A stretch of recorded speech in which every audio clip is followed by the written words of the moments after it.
Today we have a burning topic to check out.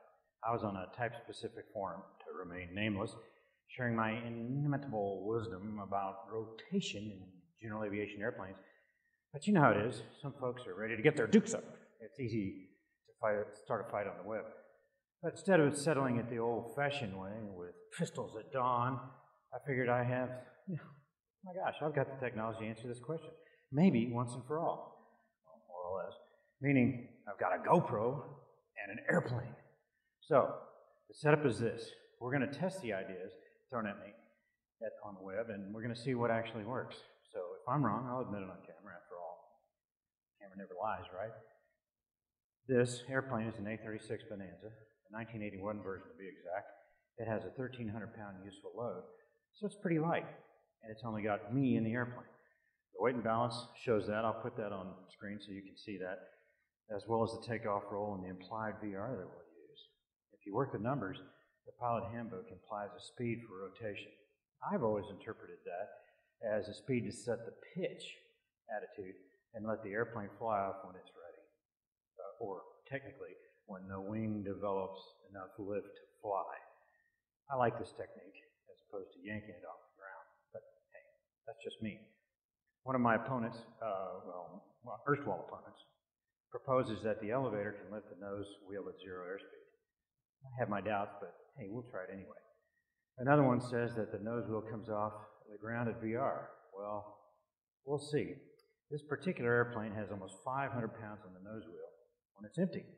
And then you add fuel and me, fuel over 600 pounds, me over, which you can see why I'm skeptical. But the time has come, my friends, to grab the GoPro and let it tail the tale. If you're ready, I'm ready.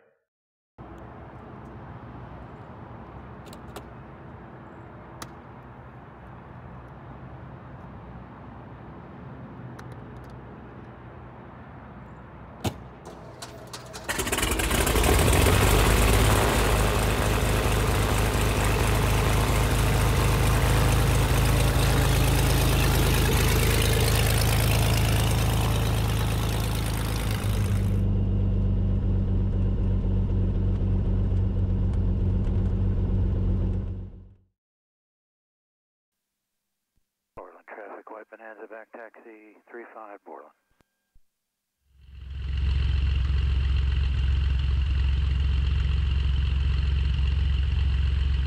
Absolutely beautiful winter morning here at 50 Fox. So we're going to take us a little short flight and see what happens. Speed. And I'm going to add power. There's full power. And there's pitch. I don't think that happens, so I'm going to reduce it a little bit to neutral. Here's the rest of the acceleration. 55 knots.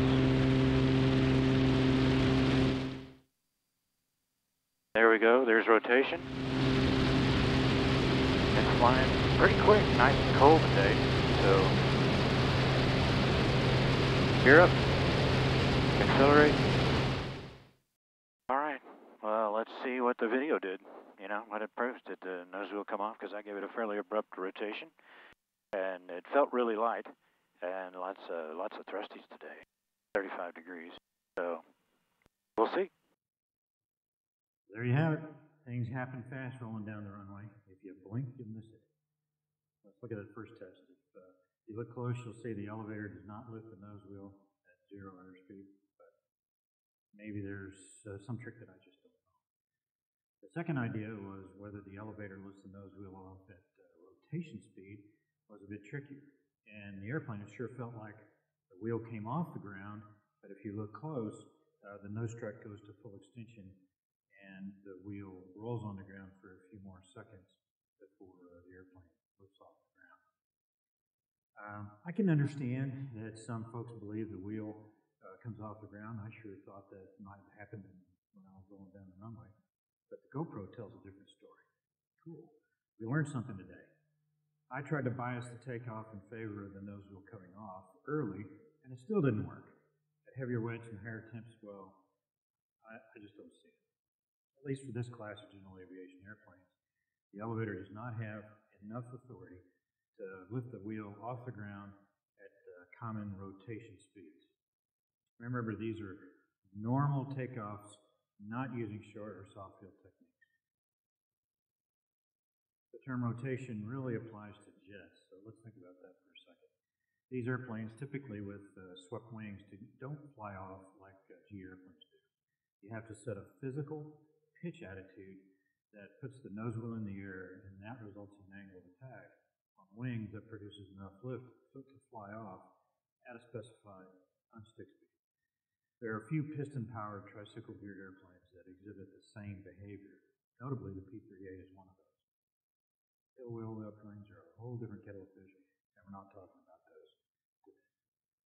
The reason I advocate letting the airplane fly off is that you get into an acceleration mode that will take you right through liftoff and acceleration, pretty much in ground effect through best rate climb. A lot of advantages for that. The big deal is you prevent situations where you get the airplane off the ground at the fine edge of a stall and must use ground effect to keep from having a crash. So, on the good-bad scale, that's bad. I say mitigate the risk inherent to takeoff, do it smoothly and efficiently. I think that works best, but your mileage may vary. So, thanks for watching. Don't forget to hit the bell. See you next time.